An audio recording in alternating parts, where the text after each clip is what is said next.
Islamic scholars کے بیانات سننے کے لیے ہمارے آفیشیل چینل الرحمان ڈیجیٹل کو سبسکرائب کیجیے۔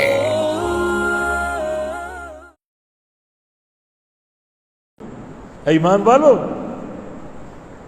اگر تم اس دین سے مرتد ہو، اس دین کو چھوڑ دو، اللہ بے پرواہ ہے، اللہ دوبارہ دین کو لانے پر اور غالب کرنے پر قادر ہے۔ اللہ تعالیٰ کیا کرے گا؟ بقوم، ایک قوم پیدا کرے گا، ایک قوم پیدا کرے گا۔ اس قوم کی صفات کیا ہوں گی؟ یحبہم ویحبونہ، اس قوم کو اللہ سے محبت ہوگی اور اللہ کو اس قوم سے محبت ہوگی۔ وہ لوگ دوبارہ کام کریں گے اسلام کی نشرت ثانیہ کا، اسلام کے غلبے کا اور اسلام کے ظہور کا، اور وہی کر سکیں گے اور کوئی نہیں کر سکے گا۔ صف میں تمہیز ہو، تمہیز، صف کا پاک ہونا ضروری۔ یہ سنت الہی ہے، سنت الہی ہے۔ جنگ بدر اسلام کا پہلا معرکہ تھا، پہلا معرکہ۔ مسلمان 313، کفار 1000، منافقین ساتھ گئے مگر ساتھ چھوڑ کے آ گئے۔ یہ تو کوئی مقابلے ہیں، اکثر میدان جہاد میں گئے ہی نہیں کہ کہاں وہ لوگ مسلح وسائل حرب سے مالا مال، اور کہاں یہاں نہ کوئی سواری، تلوار ہے تو وہ ایک آدھ ہے ٹوٹی ہوئی، ڈھال نہیں ہے، نیزے نہیں ہیں، تیر نہیں ہے۔ پھر کیا ہوا؟ یوم بدر یوم الفرقان بن گیا، اللہ نے غلبہ دیا مسلمانوں کو۔ 70 صنادید قریش مارے گئے، 70 قیدی بنے، اسلام غالب آ گیا۔ منافقین جو ساتھ نہیں گئے یا ساتھ نہیں دیا، انہوں نے سمجھا یہاں تو فتح ہی فتح، تعداد کم ہو، سواریاں نہیں ہیں، وسائل نہیں ہیں، پھر بھی کامیاب ہے، مانا یہاں فتح ہی فتح۔ جنگ احد میں اللہ کی حکمت، وہ سمجھے کہ اب ہم جایا کریں گے، مال غنیمت سمیٹا کریں گے، بڑا مال ہے یہاں تو، فتح ہی فتح ہے، کامیابی ہی کامیابی۔ مگر جنگ بدر میں ابتداءً کچھ نتائج الٹ ہو گئے۔ ایک وقتی طور پہ مشرکین کو فتح ہو گئی اور صحابہ شکست کا چہرہ ان کو دیکھنا پڑا وقتی طور پہ۔ بعد میں پلٹے، اللہ نے میدان دیا، فتح حاصل ہوئی۔ اب منافقین کیا دیکھتے، نہیں یہاں بھی جوتے پڑ سکتے، یہاں بھی پٹائی ہو سکتی، مار ہو سکتی۔ کتنی شہادتیں ہوئیں، کتنی شہادتیں۔ اب انہوں نے طے کر لیا کہ ہم یہ جہاد مسلمانوں کے ساتھ ہمارے بس کی بات نہیں۔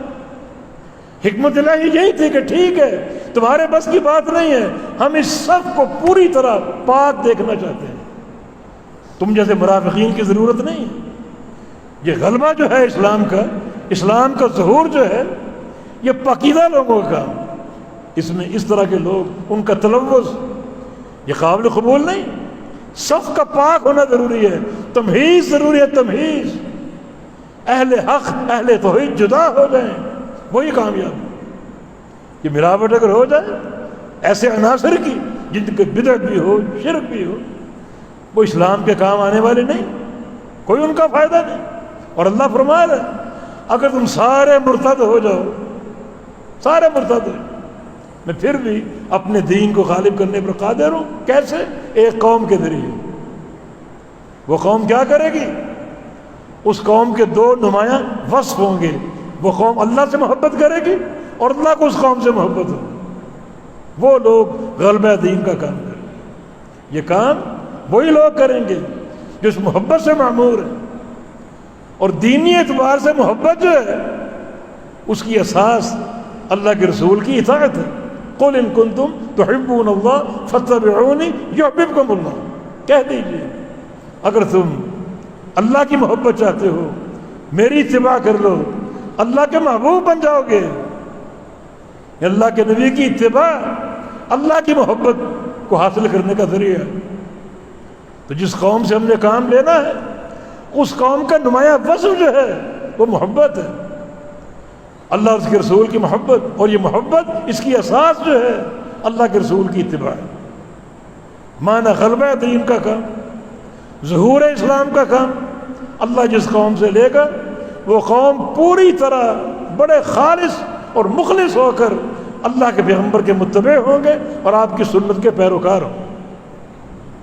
یہ بات چھوڑ دو پھر بدعتی سے الحاق، بدعتی کے قریب جانا، اپنے اسٹیجوں پر دعوت دینا، یہ دعوت کے لیے، دعوت کی کامیابی کے لیے، اور اس میں سیاسی کامیابی، دین یہ چیزیں نہیں جانتا۔ دین تو دیکھتا ہے کہ خالص مخلص بندے کون ہیں، اللہ کے رسول سے محبت کرنے والے کون ہیں اور اللہ کے رسول کی اتباع کرنے والے کون ہیں۔ جس قدر یہ محبت شدید ہوگی اسی قدر اہل بدعت سے نفرت بھی شدید ہوگی، اور یہ وہ لوگ ہیں جو غلبہ اسلام کا کام کر سکتے ہیں، بعض تعداد سے نہیں اور نہ بعض مسائل سے۔ مسائل اللہ تعالیٰ اس کا مالک، اللہ کے لشکر ہم نہیں جانتے۔ وقت آنے پر اللہ چاہے ایک ایک پانی کے قطرے کو اپنا فوجی بنا دے، نوح کی قوم کو غرق کر دیا۔ اللہ چاہے ایک ایک کنکری کو اپنا فوجی بنا دے۔